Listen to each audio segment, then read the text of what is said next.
Give the summary of the story the poor boy and buffaloes. The poor boy and buffaloes कहानी का सारांश लिखें। Semester 3 English major paper का ये बहुत ही ज़्यादा इंपॉर्टेंट सवाल है जिसे मैं आपको एक आसान नोट्स के साथ समझाऊंगा। और इस नोट्स को अगर आप अपने एग्जाम में दोस्तों हूबहू लिख लेते हैं तो आपको फुल में फुल मार्क्स जरूर मिलेगा। अगर मेरा ये नोट्स आपके लिए हेल्पफुल हो तो मेरे चैनल को सब्सक्राइब करें और वीडियो को अधिक से अधिक लाइक एंड शेयर करें। तो दोस्तों आंसर को डिस्कस करते हैं। वंस अपॉन ए टाइम, बहुत समय पहले की बात है, there lived a very poor boy in a village. एक गांव में बहुत ही गरीब लड़का रहता था। He used to graze some goats of the villagers in a forest. गांव के लोगों की बकरियों को वह लड़का एक जंगल में चराया करता था। And in return the villagers gave him some food to eat in the evening. और शाम के समय जब वो लड़का बकरियों को चराकर वापस आता था तो गांव के लोग उस लड़के को बदले में यानी उनके बकरियों को चराने के बदले में उन्हें कुछ यानी उस लड़के को कुछ भोजन दिया करते थे ताकि उसे वो खा ले। और ये शाम के समय दिया करते थे जब लड़का शाम में वापस आता था बकरियों को चराकर। One day as usual the boy was grazing his goats. एक दिन हमेशा की तरह लड़का बकरियों को चरा रहा था। But at once he saw a heron pecking at the eyes of a resting tiger. अचानक वो लड़का देखता है कि एक हेरन पक्षी जो है यानी बगुला पक्षी जो है दोस्तों, एक टाइगर जो रेस्ट कर रहा था, आराम कर रहा था, उसके आंख में चोंच मार रहा था ताकि उसका आंख फोड़ दे। And the heron wanted to make the tiger blind. और हेरन जो होता है दोस्तों वो चाहता है कि वो टाइगर को अंधा कर दे। The boy couldn't see the harm of the tiger. लड़का टाइगर को हानि पहुंचते नहीं देख सका। And so he threw a canned fruit towards the tiger. और इसलिए एक जंगली फल लड़के ने टाइगर की ओर फेंका ताकि टाइगर सतर्क हो जाए, एक्टिव हो जाए। Now the tiger was saved. अब क्योंकि फल के आवाज़ के कारण टाइगर अब जग गया था इसलिए वो जो पक्षी था वो भाग गया और इस तरह से टाइगर बच गया। दोस्तों इस तरह से आपका पहला पैराग्राफ कंप्लीट होता है। अब आपको पैराग्राफ चेंज कर लेना है। The tiger called the boy and asked him the reason of throwing the fruit. Tiger ने उस लड़के को बुलाया और फ्रूट फेंकने का रीजन यानी कारण उससे पूछा कि तुमने आखिर फ्रूट क्यों फेंका मेरी तरफ। Being afraid the boy told the tiger the entire story. डरते हुए लड़के ने टाइगर को पूरी कहानी सुना दी। The tiger told him not to share this matter to anybody. सारी बातें सुनकर टाइगर ने लड़के से कहा कि इस बात को तुम किसी को भी नहीं बताना यानी शेयर नहीं करना। टाइगर ने किसी को नहीं बोलने के लिए इसलिए कहा दोस्तों क्योंकि अगर कोई सुनेगा कि टाइगर को एक पक्षी मारने के चक्कर में थी यानी उसका आंख फोड़ने के चक्कर में थी तो टाइगर का क्या इज्जत रह जाएगा, इसलिए उसने मना कर दिया। At night in the village. रात में गांव में। Villagers were telling story to one another. गांव के लोग एक दूसरे को कहानियां सुना रहे थे। The boy also started to tell them that story happened in the forest. अब क्योंकि सभी एक दूसरे को कहानी सुना रहे थे तो लड़का से भी रहा नहीं गया और उसने सभी को वो कहानी सुनाना शुरू कर दिया जो जंगल में घटित हुई थी टाइगर और हेरन के बीच में। इस प्रकार दोस्तों लड़के ने टाइगर से किए वादे को तोड़ दिया और सबको उस कहानी के बारे में बता दिया। All villagers were feeling joy to listen the story. कहानी को सुनकर सभी लोग काफी मजे ले रहे थे। Anyhow the tiger heard the story of the boy and so he began to search him to revenge.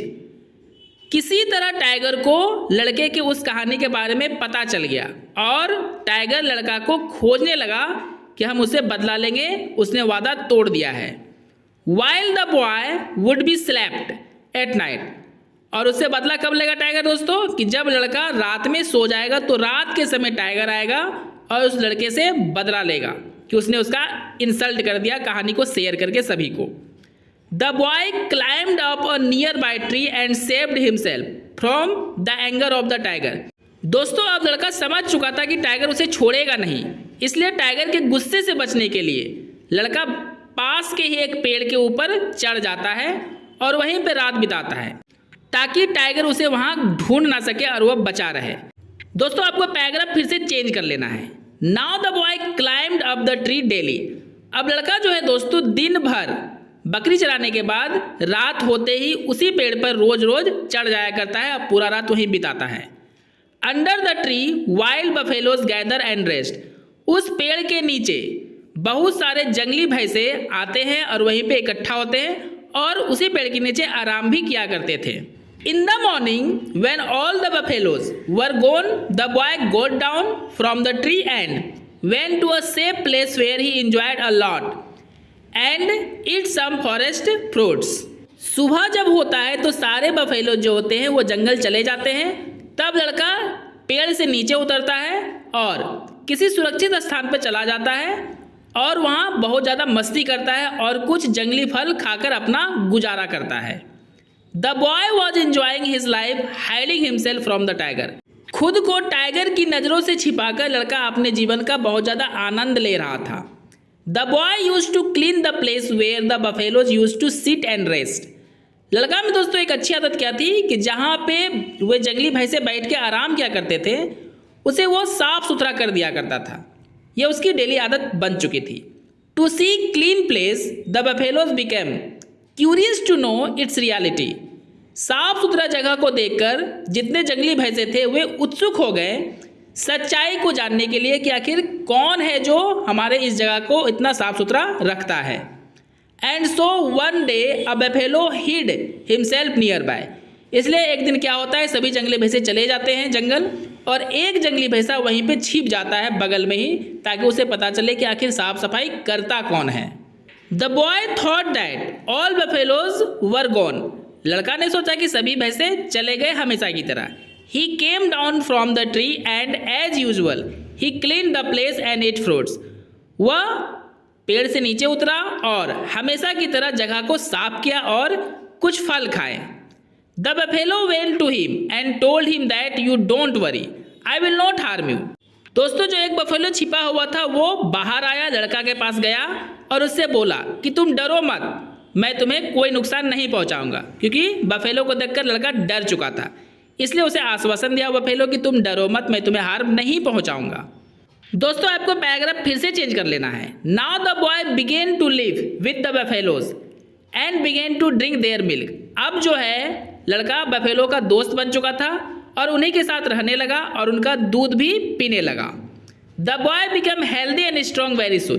क्योंकि अब लड़के को बहुत ज़्यादा दूध मिल रहा था तो बहुत जल्द ही लड़का स्वस्थ और बहुत ज़्यादा स्ट्रांग हो जाता है। अब दोस्तों उस लड़के को टाइगर का जरा भी खतरा नहीं था। One day the boy was bathing in the stream and then his strand of hair got loose. एक दिन होता क्या है दोस्तों कि लड़का जो है एक झरने के पास नहा रहा था, तभी उसका बाल का एक गुच्छा, मतलब बहुत ज़्यादा बाल जो होता है वो उसके माथा से टूटकर पानी में बह जाता है। That strand of hair a princess God.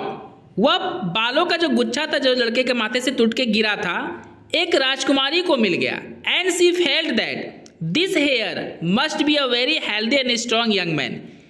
तो वो राजकुमारी महसूस करती है कि ये जो बालों का गुच्छा है जरूर किसी स्वस्थ और मजबूत व्यक्ति का है, यानी यंग मैन का है। Now the princess wanted to meet the boy. अब दोस्तों प्रिंसेस जो राजकुमारी होती है वह उस लड़के से मिलना चाहती थी, but she would have to return the palace. लेकिन उसे राजमहल वापस आना पड़ा। In the palace the health of the princess become bad due to the desire of meeting that boy. राजमहल पहुंचकर प्रिंसेस का जो हेल्थ है वो बुरा होने लगा, खराब होने लगा। खराब इसलिए होता है दोस्तों क्योंकि राजकुमारी महल में आने के बाद हमेशा उसकी इच्छा होती थी उस लड़के से मिलने की, और हमेशा लड़के के बारे में राजकुमारी सोचती थी, सब कुछ खाना पीना यानी छोड़कर, इसलिए उसका हेल्थ खराब होने लगा। As the king notice the unhealthy and unhappy princess. जैसे ही राजा ने नोटिस किया, ध्यान दिया कि प्रिंसेस वो स्वस्थ हो गई है और उदास रहती है, he sent his pet crow to find that boy. राजा ने अपने एक पालतू कौवा को भेजा उस लड़के को खोजने के लिए। And bring him to the palace. और क्रो से बोला यानी कौवा से बोला कि लड़के को राजमहल तुम्हें जरूर लाना ही है। The crow anyhow search the boy. किसी प्रकार कौवे ने लड़के को ढूंढ लिया। And told him to accompany him. और लड़के से बोला कि तुम मेरे साथ साथ चलो। But the boy didn't agree to go, लेकिन लड़का सहमत नहीं होता है जाने के लिए। The crow confiscated his flute and flew away.